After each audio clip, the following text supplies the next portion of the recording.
నమస్తే ఫ్రెండ్స్, నేను మణి నీలిపూజ. రాజంపేట రెడ్డివారి వీధిలో ఉన్నటువంటి శ్రీ తొగట వీర క్షత్రియ సాంఘిక సేవా సంఘం వారి ఆధ్వర్యంలో జరుగుతున్నటువంటి శ్రీ వీర చౌడేశ్వరి దేవి దేవస్థానం నందు దసరా మహోత్సవాలు జరుగుతున్నవి కావున వాటిలో భాగంగా సాంస్కృతిక కార్యక్రమాలు జరుగుతున్నవి. వరుసగా బుర్రకథ, క్లాసికల్ డ్యాన్స్, ఇలా సాంస్కృతిక కార్యక్రమాలు జరిపిస్తున్నారు.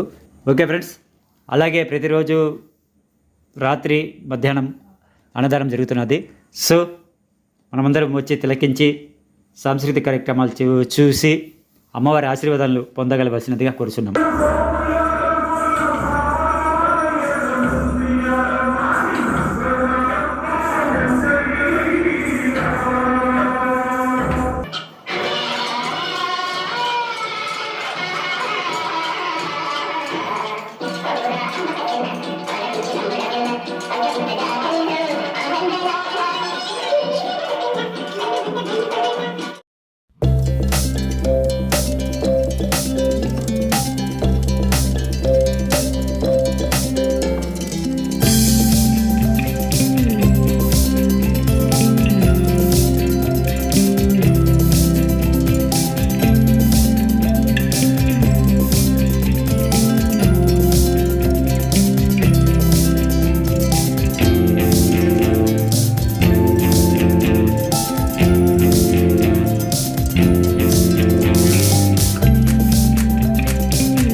ఓకే ఫ్రెండ్స్, మీకు వీడియో నచ్చితే like, share, comment and subscribe.